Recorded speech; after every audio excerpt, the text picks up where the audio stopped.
Hello and good morning, everyone. Welcome back to English classes with Aisha Siddiqui. And today we'll be doing a topic of English, wherein we will be starting the topic of poetry. So I will first like to show you all which book I'm referring. I'm referring the Pragati English book, the optional English first year BA. And in it, we have already completed the prose part.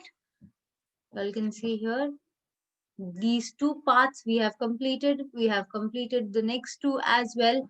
Today we'll be starting with the poetry. And I would like you all to say poetry is a very interesting topic wherein you can express or you can understand the feelings and emotions of the poet. So it is into a very different language wherein the feelings are expressed. So once you know that what type of feeling the poet wants to describe or portray, you will understand the whole poem. So you do not it in the starting, yes, it feels little difficult to understand the language of poetry, as it has some rhyme scheme and some different characteristics and figure of speech in the poem. But once you understand the emotions behind it, you can write all the answers in your own language. You do not have to worry what type of language you're using. You cannot write, you're not a poet, right? So you cannot write the same lines that the poet has written in the poetry. So it doesn't matter. You can write it in your own language. The main thing what matters is that you have understood the emotions behind the poetry or what the poet wants to portray. So once you have understood it, you have a strong point to explain it in your own language. So the teachers do not expect that you all write another poetry. So we do not want you all to write in a poetry language. We want you all to write the question answers in your own language. We just want to see if you are all understanding the poetry language. Or the ones who want to write poetry in the So the ones who want to become poets in future, yes, it is really necessary for you all to have a great command on your language. So without the command of language, you cannot become a poet. So the ones who are interested to become poets, yes, you also have to understand the language and the emotions, as well as the figure of speech is the strongest part in the poetry. So let's move forward. I would like to introduce the first poetry that we are going to do today from the first year BA, for the first year BA students, and that is Sonnet. Sonnet 29. Now, what do you mean by sonnet? Now, it's not one only topic, that is sonnet. Sonnets are a vast category of poems. Now, first, let me show you all the first poetry, that is Sonnet 29. When in disgrace with fortune and men's eyes. So this can be the first line or the topic of Sonnet 29. When in disagree with fortune and men's eyes. That means the first line itself describes what type of sonnet it is. It is some type of disagreement or disappointment that the poet wants to share, right? So the poet is William Shakespeare, and he is one of the best poets. Let's know little about him and then further move to the poetry.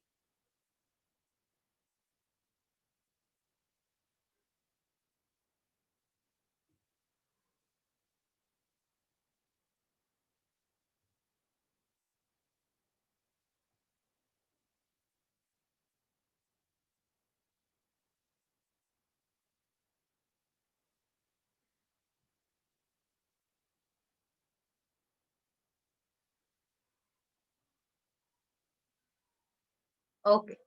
Now, Sonnet 29 by William Shakespeare. Now, this is the photo of William Shakespeare. You all can see almost everyone must be knowing him. Okay.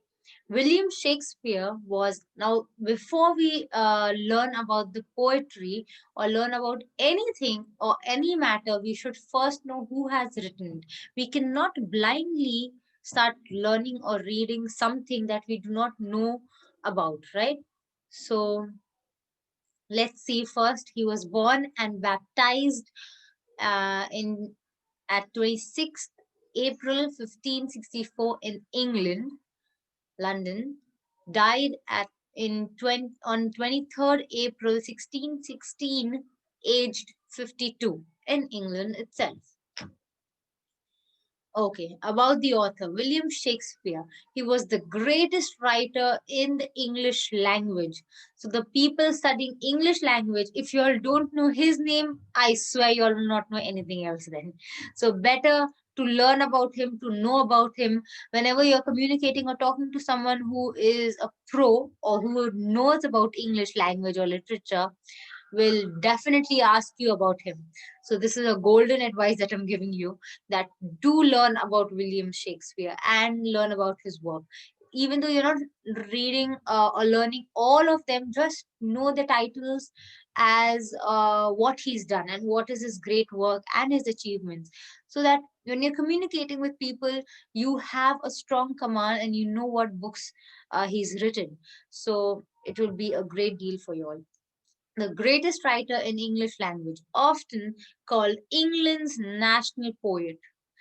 Okay, now why he called England's national poet, right? Anything that is very famous or very unique and antique, or maybe the best, is known or given the, the title as national, like tiger, the national animal, or peacock, the national bird. It's the best, right? That is why it's given as national bird, or animal. Here, William Shakespeare is the best in the work he has done, and therefore he is known as England's national poet. That means he's the best poet. Okay, let's learn ahead. He wrote 154 sonnets. Don't worry, we will learn what are sonnets ahead. So just know the number. He had written 154 sonnets and many more poetries and chapters as well, stories. But this today we'll be doing a topic of sonnet, that is poetry. So now let's see some information about Sonnet 29. It was first published in 1609. So you all know when was it published? In the year 1609. It follows the same basic structure as Shakespeare's other sonnets. Now, sonnets always have a structure. Now, what are they? They are a poem which consists of 14 lines, and it always follows the same type of rhyme scheme.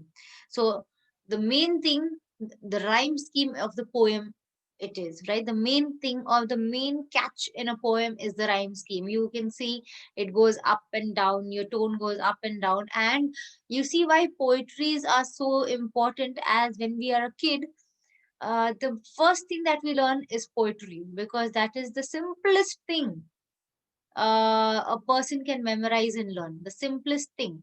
But when we grow and later on when we do poems or poetry, we feel it's very boring, or sometimes we even feel that I'm not understanding, and people find it difficult. But it is the same thing as when we were a child, we used to learn.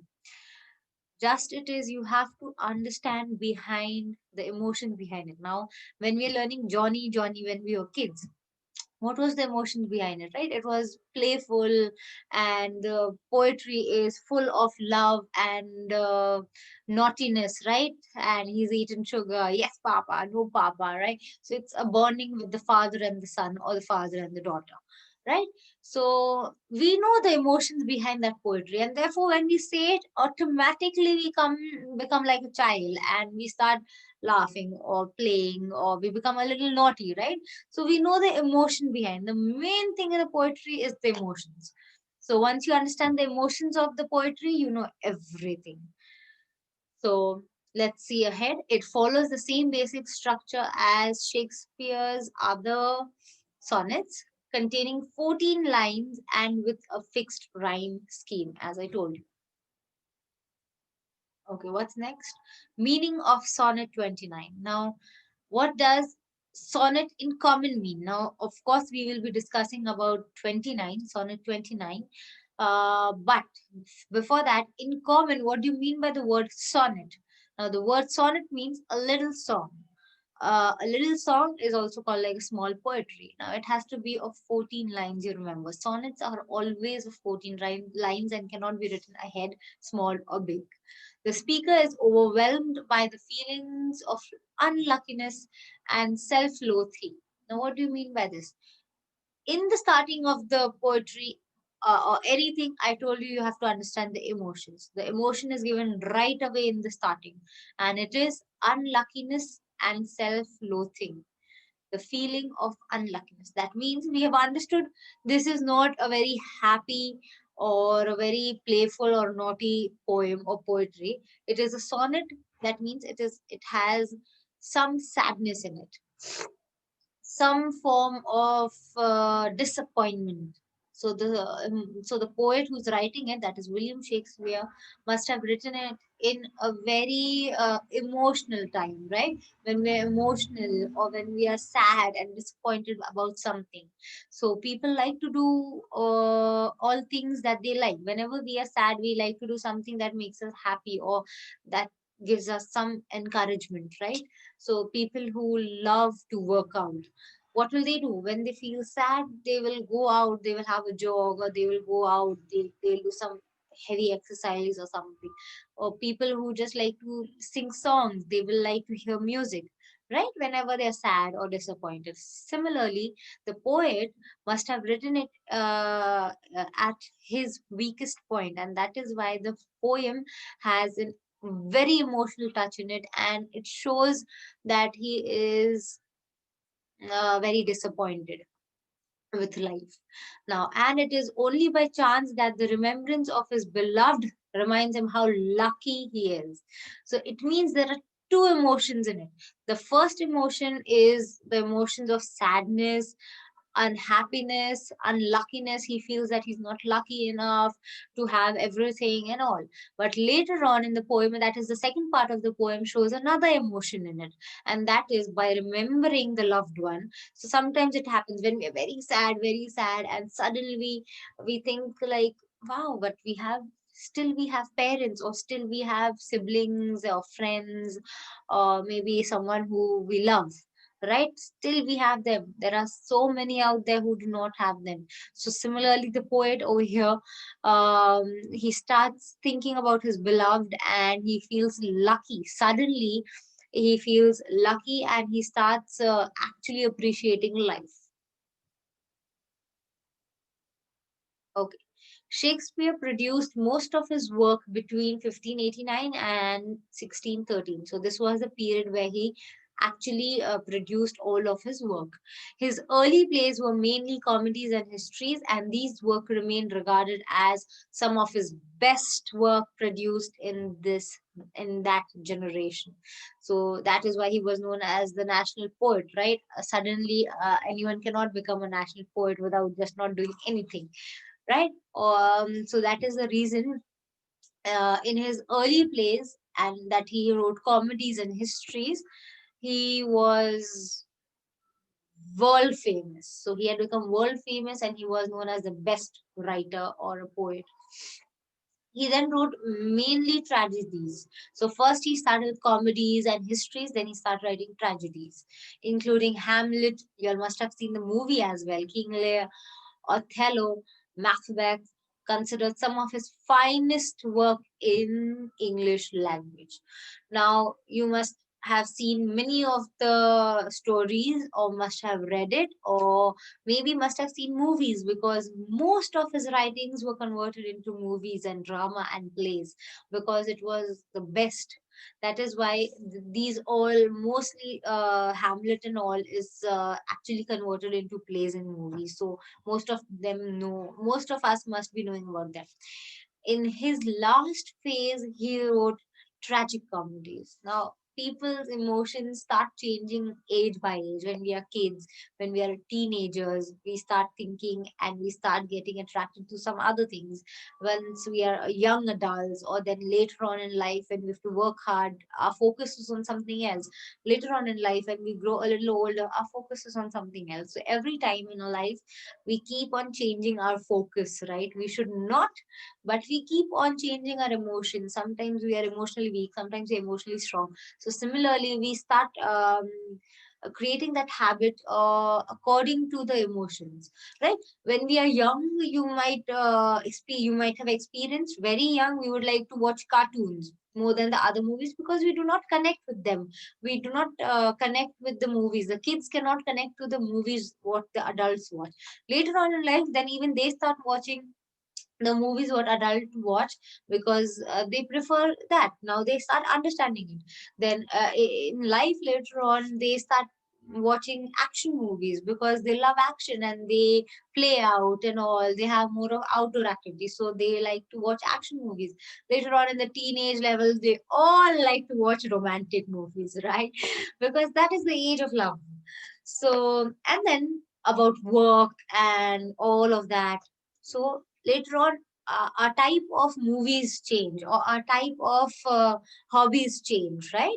So similarly, in his different ages, he wrote different types of writing. So first he started with comedy and histories, then tragics, and then he wrote a little bit of tragic comedy together. So he mixed them.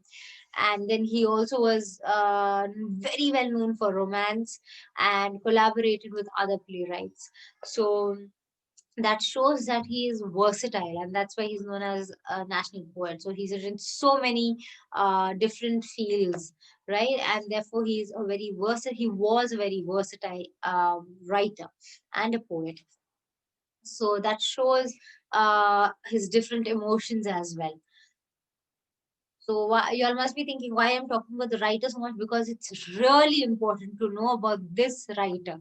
I will not talk so much about other writers as much as this one, but because it's really important. Let's see a little bit more about his work.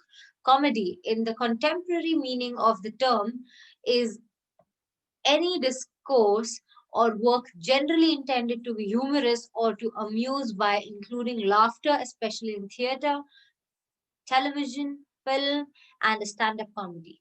Now, that means the statement shows that he has done so many type of work. He's brought laughter to people. He's brought people to theater, television, films, and also comedy. So a Shakespearean comedy is one that has happy ending. So almost all of his stories mostly had happy endings at the last. So usually involving marriages between the unmarried characters, that is love stories, romance, a little bit of tragic, right? We watch love story movies, right? So in the starting, the unmarried couples, they fight and they struggle, and then later on, what is a happy ending? That's that they get married, right? So, and tone and style that is more light-hearted than Shakespeare's other plays. So there are other plays as well he's written that is not as simple and romantic as the ones he's written. So the other ones are tragic as well, suspense and all. So I've just put three work of his. There are many more. You all can search. As You Like It was very famous. Then The Tempest, William Shakespeare, very famous, and the most famous, All's Well That Ends Well. So he has given the title of the story, and he actually writes most of his stories in this way. He almost ends it well every time. Okay, now we come back to our main topic, that is Sonnet 29 by William Shakespeare. So let's see what is a sonnet and what all it has first, what all the sonnet 29 contains of. It was published in 1609. The sonnets were the last of Shakespeare's non-dramatic work to be printed. Now, it is not a dramatic work. That means dramatic does not mean that it has a lot of emotions. Even this has a lot of emotions, but dramatic was a sense where not more of, too much of laughter, comedy, and drama is in there. So it's not that dramatic, but it has a different type of emotions in it. Scholars are not certain when each of the 154 sonnets was composed, but evidence suggests that Shakespeare wrote sonnets throughout his career for a private readership. What do you mean by this? So he actually wrote all these sonnets for himself. private readership. That means for himself. He actually wrote his life stories. Whenever he was at his low, he wrote. Whenever he was at this height, the peak of his career, he wrote. That means it shows all the parts of his life. But he did not have the will to compose it or publish it. But later on in life, he actually published it to show his life cycle, you can say. So, Sonnet 29 shows the poet at his most insecure and troubled time. So, what do you mean by Sonnet 29? I already said that in the beginning itself, we understood that it's not a very happy, not movie, sorry, it's not a very happy poetry. It is a very sad poetry where he is very insecure and troubled. He feels unlucky, shamed, and fiercely jealous of those around him. What causes the poet's anguish will remain a mystery. Now, what this sonnet 29 is explaining, a lot of insecurity and trouble. So it shows that Shakespeare, who was known as the national poet, and he was, people sometimes we do not understand that even the people who are at a height, they have depression. Yes, they go through depression, in fact even greater than us. We are very happy in our common life. We are very happy, as well as we are very excited, and we are living a common life, not with so much of depression. Yes, everyone has little or more type of stress in life, but the most stressed and depressed people are at the peak, when they are in, they are at a height and they've achieved something, so they're more depressed and stressful, right? So I just reminded of a thing I will like to share it with you all. It was a very small story when we were kids that we heard, that when a person who is poor and does not have so much of wealth in his house will actually sleep very comfortably, right? He'll get a sound sleep from night till morning. He'll get proper sleep. But the person who has a lot of wealth in his house and he's stored and stored in his house, he will be the most he will have the most disturbed sleep, because he's worried, how will I get more money, how will I save this money, how will I keep this money, if someone comes home, if someone robs it, what will happen, what should I do of this money, right? So many thoughts, and therefore he cannot sleep. So it was a very short story. When we were kids, we heard that a person who's a little poor, but he is satisfied with his life, he'll get a more good sleep, rather than the person who has so much and still unsatisfied, who does not know what to do. So yes, so even William Shakespeare, in his time, he was very insecure and troubled, and he felt unlucky, shamed, and sometimes he was very jealous of the people around him. So people do not know that why it was, but the answer to whether the sonnets are autobiographical. That means the sonnets are almost known as autobiographical, written on his story. Okay. So in this video, I will only like to read the sonnet. I've already explained you that what type of sonnet it is. It is a sad and disappointed sonnet, and the emotions of a lot of jealousy and insecurity is in there. But there are two emotions in the sonnet. The first part of the sonnet shows security and disappointment. In the second part of the sonnet, it shows lot of changes in the emotions. But how, we will see. So in this video, I am only going to read the sonnet. And in the next video, please do watch. And if you all do like and understand, please give it a thumbs up and subscribe to the channel. So here I will only read the sonnet and little bit of explanations. But in the next coming video, I will in detail explain you all what the sonnet actually contains, what are the emotions behind it, and we will also discuss the question answers to this sonnet. So let's start.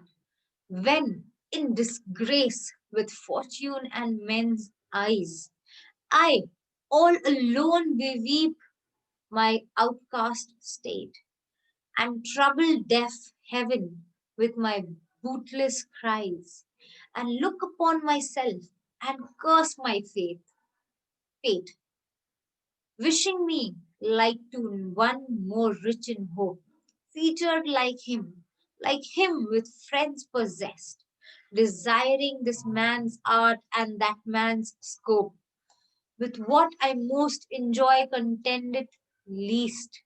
Yet in these thoughts myself most despising, happily I think of thee, and then my state, like to the lark at break of day arising, from sullen earth sings hymns at heaven's gate. For thy love, sweet love, remembered such wealth brings, that then I scorn to change my state with kings. Uh, I really enjoy reading poetry. So, in fact, even you all should read poetry with full emotions in you, and that is how you all will understand the emotions. If I would just read it, when in disgrace with fortune and men's eyes, I all alone will weep my outcast state. Even you all will not understand. Even the one who's reading will not understand what is there. So bring all the emotions from your life, put it into your heart, and then read out the poetry. With one reading, you all will understand what the emotions are. And once you understand the emotions, you are done. So you all must have understood when I read half part of the story, that means of the poetry, sorry, is showing lot of disappointment, right? Wherein he's saying that I all alone beweave my outcast state. That means he's crying all alone, he has nobody, and he's crying because of his miserable state. Then he his troubled deaf heaven with my bootless cries. That means he's asking for something and there's no reply from the heaven, and he's crying bootless cry. That means he's crying out for something but there's no reply. And then he looks upon himself and he curses his fate. That means he curses his destiny. What is wrong? Why is this happening? Right? Wishing me love to one rich. So he actually thinks that, oh, somebody wish me hope, that like the person who is so rich, right? He's actually admiring the rich people here. Then that shows that at this time, William Shakespeare was not at his peak. He was in the starting of the career, but not considered so much, right? So I would like to also share that in the starting, when he wrote many poetries, he was not well known, and his poetries were almost unnoticed. Most of his poetries in the starting was unnoticed, but he was so talented, right? Later on, people understood his talent. So sometimes it happens with us as well. So it's not the correct time, maybe, uh, because we have a lot of talent. Everyone out there, I definitely know, has some or the other talent, but you cannot recognize it because we are focusing on the other people much more than we focus on ourselves. So we should not focus on what he has, what she has. Oh my God, she has so much, so I don't have anything. And when we are in this state, we are at our least, that is at a bad, the worst state. So if we keep on thinking about others, we will never succeed. Think about yourself and do whatever y'all can do for yourself and improve daily. Do not think about what he or she has, otherwise you will always be unsatisfied. Be satisfied with whatever you have. Consider whatever God has given you the best, because the other person who's below you must be not having that. So it's all about that. So later on, in the last part of the poem, his emotions are actually flipped by remembering that there is someone loved in his life. And suddenly he says that I don't want to change my state with the kings as well. You can see in the last line that then I scorn to change my state with kings. Why it brings a smile to my face, because the same person in the starting, he's saying that I am not getting this and that, so much of stress, right? And later on, he's so satisfied. He says that I do not want to change my state with the king now. Maybe the king must be having so much he has, but he does not have what I have. I have the love of this person, right? So sometimes we do not appreciate the human love that we have. our parents, our siblings, maybe our spouse or our children or the friends, few friends that we have. So we look at the others and we think he has so much of money, he has this car, he has that bike, and so much. But we do not appreciate maybe that person who's roaming in a BMW or a Mercedes may not be having parents, or he must be going home and crying because he does not have anything, or maybe because he does not have anyone to sit with him in that Mercedes. So better appreciate yourself, better appreciate the things you have, the people you have in life.